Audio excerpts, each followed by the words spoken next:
What if I told you Conqueror's Haki was evil? Sounds crazy, I know, but have you ever thought about how antithetical Conqueror's Haki is to the core theme and idea of One Piece? One Piece is about freedom, freedom of will, freedom of oppression, yet the most powerful form of Haki we currently are aware of is the suppression and subjugation of another's will with your own. It's the suppression and subjugation of the most essential expression of freedom. But wait, how can Conqueror's Haki be evil when some of the freest characters possess it? Characters like Roger, Luffy, Shanks, and Whitebeard all possess this incredible power and have used it to protect the freedoms of so many people. Yes, they did, by dominating the will and freedom of their enemies, subjugating their enemies' freedom.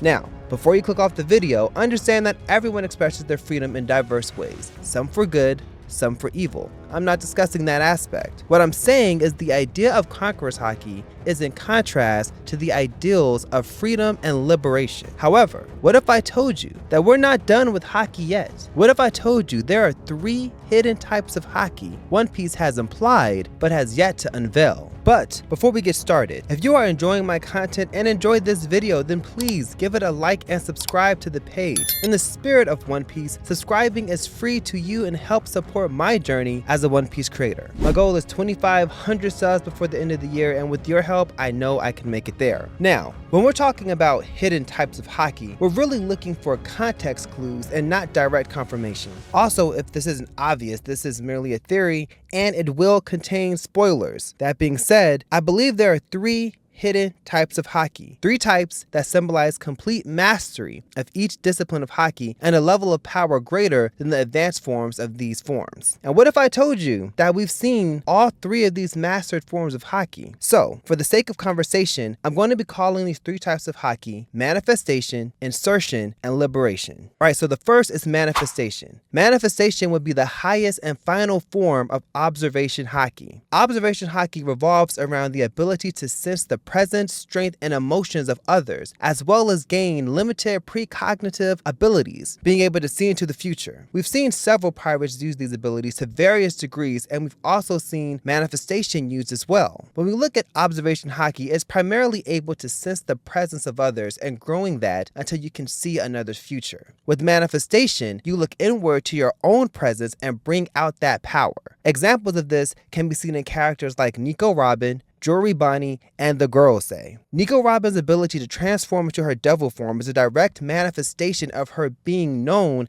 as the devil child, not an aspect of her devil fruit, though it's her devil fruit that allows her to manifest her inner presence. This is also true of Jory Bonnie, whose devil fruit ability allows her to manifest her futures, or how she views her futures internally. Again, her presence being manifested. Now, in the case of Jory Bonnie, I think this is more a result of her devil fruit than Haki. We've seen instances where devil fruits can enhance another's Haki. Take Enel and Skypia, whose observation Haki was enhanced through the use of his Goro Goro no Mi devil fruit, allowing him to use the static electricity in the air to increase the range of his observation Haki. And we see the same thing being used with Jory Bonnie as she manifests those different types of forms, specifically her Nika form, which is when she feels the most free. That's her inner self feeling the most free, manifesting that form. Finally, we have the Gorosei, whose abilities to manifest immortal demons seems to be of a level greater than any devil fruit ability. Also, because all 5 share the same core set of abilities, that being regeneration, overwhelming and sinister Haki, and monstrous forms, as well as a connection with each other very similar to the voice of all things, it's hard for me to attribute these abilities to devil fruits. Now, the next hidden form of Haki is Insertion, the mastered form of armament Haki. So most long-term fans of One Piece can probably see where I'm going with this one.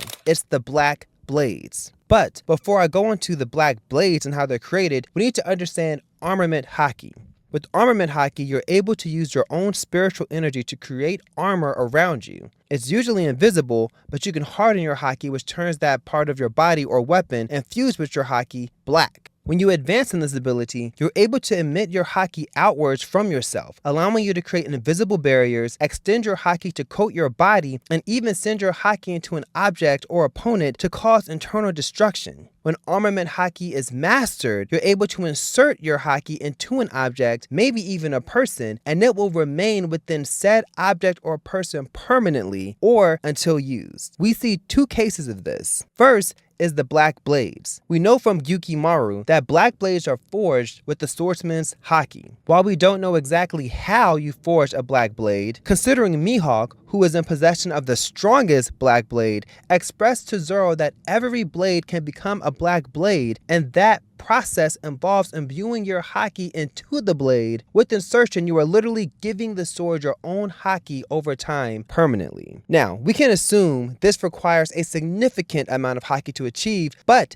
it's not that unbelievable. When we look at Emmet and Joy Boy was able to gift Emmet a portion of his strongest haki inserted into a knot that when released would expel Joy Boy's incredible haki at once. The amount of haki Joy Boy would have had to possess to seal that much haki into Emmet's knot is incredible. Black blades are likely to work the same, as you could still sense Oden's haki within Enma. Though I don't believe Zoro uses or Enma pulls Oden's haki during the battle, rather Oden's haki is still present within the blade due to Oden unconsciously using this mastered form of haki. This also is a recurring theme in One Piece, as many characters have used the advanced forms of haki before they mastered it, and in some cases, before they knew what haki was. Take Zoro with the Breath of All Things, and even Kobe after Marineford. Something I've noticed is that the mastered version of haki is the opposite of the core features of the attributing haki. Instead of observing others, you look inward and bring it out. Rather than temporarily arming the outside of your body and inserting your haki into another to destroy it from the inside, you insert your haki into something else to strengthen it. Taking note of this trend, it should be obvious as to why the opposite of Conqueror's haki is liberation. Conqueror's haki is the most powerful and rarest of all the forms of haki. As I said earlier, the main and initial ability of Conqueror's haki is domination and subjugation of another's will. This translates to the ability to incapacitate an opponent with the simple flex of your willpower. The advanced forms include Infusion, where you enhance your attacks with Conqueror's haki to literally force your will into every attack. You can also use Conqueror's haki to negate observation haki by controlling your own aura and presence, and if you aren't able to perceive a person's presence with observation haki, well, you can't see their future. But what about liberation? What does it do, and where have we seen it? Well, what it does is simple. It liberates an opponent's will, freeing them of their own power. If you think about Luffy, he doesn't truly dominate an opponent. If you go back and look at my Conquerors versus Conquerors video,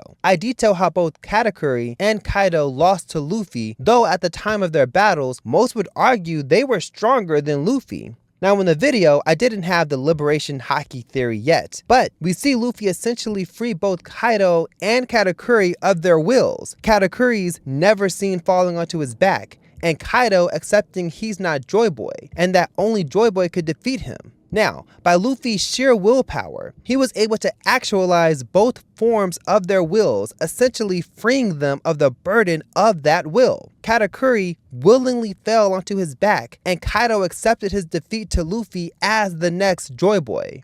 Of course, both of these are more esoteric examples and speculative in nature than verified, but we have seen two direct instances of this liberation haki being used. The first is from Emmet using Joy Boy's haki. Joy Boy's haki was able to strip the Gorosei of their forms in an instant. This is different from how Shanks was able to suppress Green Bull's Devil Fruit form from the coast of Wano. In Shanks' case, he appeared to dominate Green Bull and force a suppression of his powers, rather than Joy Boy, who appeared to free the Gorosei of their powers. Furthermore, in recent chapters, Imu was able to free Saint Saturn of his powers and his life. Now, in regards to Imu, if he or she is indeed able to gift the Gorosei the powers we see, then he effectively is able to use all three advanced forms of haki. First, he would use Insertion to grant the Gorosei their power and longevity. Second, he would use Manifestation